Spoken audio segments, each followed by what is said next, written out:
जी। गुरुदेव, अगर कोई अपने आप ही को कहे कि वो भगवत प्राप्ति इंसान है और और जैसे हम उनसे बात करते हैं तो काफी अच्छा लगता है, लेकिन जब घर जाते हैं तो बहुत ही उदासी सी छा जाती है, डिप्रेशन की घबराहट। पहली बात तो कोई भी भगवत प्राप्त अपने को ये नहीं कह सकता कि मैं भगवत प्राप्त हूं।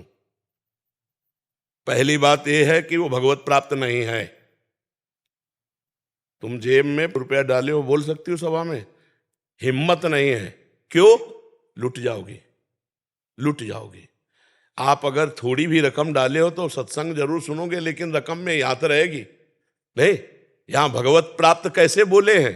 सामने राम जी बैठे हैं, सबरी क्या कह रहे? अधम ते अधम, अधम अति नारी, तीन माह में मति मंद अघारी। हनुमान जी भगवत प्राप्त क्या बोल रहे? असमय अधम सखा सुनु, मोहू पर रघुवीर। अहंकारी भगवत प्राप्त होता है। मैं भगवत प्राप्त हूं, यह अहंकार है और उसको भगवत प्राप्ति है।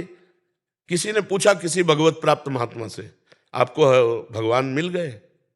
सच्ची बताना, आपको भगवान मिल गए? तो उनका हम एक दोहा सुना देते हैं, बस समझ लीजिए। जब मैं था तब हरि नहीं, अब हरि है मैं नाही। प्रेम गली अति साकरी, तामे दो न समाही। वो अनंत है इसलिए हां नहीं बोल सकते। वो अनंत है इसलिए हां नहीं बोल सकते, और उसके बिना हम जी नहीं सकते, इसलिए हम ना नहीं बोल सकते। अब तुम्हारी समझ हो तो पकड़ लो, ना समझ हो तो ना पकड़ लो। जैसे आप बोली ना, ऐसे कई बोली। बिल्कुल नौटंकी नाटक में मत फंसना। भगवत प्राप्ति में सबसे पहले लक्षण ही होते हैं काम, क्रोध, मदमान, न मोहा, लोभ न क्षोभ, राग नहीं द्रोहा। भगवत प्राप्ति का मतलब समझती हो? श्री सुखदेव जी को भगवत प्राप्ति जब हुई तो अब ये प्रमाणित कैसे करें कि भगवत प्राप्ति हो रही?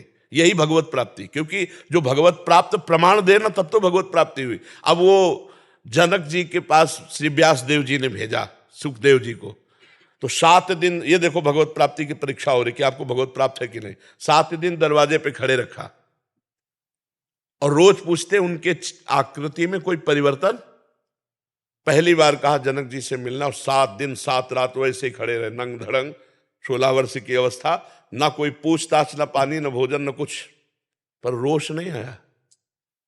फिर कहा महलों में ले जाओ और नई नई जवान सेविकाओं के द्वारा रात दिन सेवा करवाओ। रात दिन 9 युवतियां, हंसी खेल, खवाना पियाना। पूछते भूले जैसे गेट के बाहर थे वैसे भी है। थाल सजाई आरती की और आए आरती के, और कहा परमहंस शिरोमणि, आपको वो प्राप्त है जिसके प्राप्त होने के बाद कुछ प्राप्त करना बाकी नहीं रहता। ऐसा कोई अपने आप कहेगा मैं भगवत प्राप्त हूं? काहे को मजाक कर रहे? आज ड्रामा चल रहा, नौटंकी चल रही। भगवत प्राप्त से पूछो तो हाथ जोड़कर ये कहेगा हमारे जैसे अधमों पर भगवान की कृपा है, उनके नाम से जी रहे भगवत प्राप्ति, क्या हम तो नीच है? सीधे भगवत प्राप्त महापुरुषों की यही वचन निकले, क्वा हम तुच्छा परम मधमा, प्राण हो गर्ह कर्मा, यत नाम स्फुरत महिमा हरेश वृंदावन। हे जी। तो हम इससे कैसे क्योंकि हम काम करते हैं, वही हमारे पास हमेशा आते हैं, हमारा भजन पूरा बाधित हो जाता है, हम बहुत कोशिश करते। उनमें भगवत भाव करो, उनकी बातें मत सुनो और नाम पर ध्यान दो। भगवान का नाम ध्यान में रखो और सब में भगवत भावना करो, ना किसी की निंदा करो, ना किसी का संग करो। बहुत संभाल कर अपने आप को रखो। भजन मार्ग में चरित्र पवित्र हो तभी भगवत प्राप्ति के योग्य हो। चरित्र भ्रष्ट ना आदमी न पुरुष स्त्री, कोई चरित्र भ्रष्ट भगवान को नहीं पा सकता। अबलग चरित्र भ्रष्ट रहा लेकिन अबलव नसानी अबना न सही हो तो प्राप्त कर लेगा, लेकिन चरित्र भ्रष्ट भगवान को नहीं प्राप्त कर सकता। बहुत सावधान रहना, कलयुग है। भक्ति का एक दिखावा करके बड़ा दम्भ पाखंड के नौटंकी नाटक चल रहे हैं।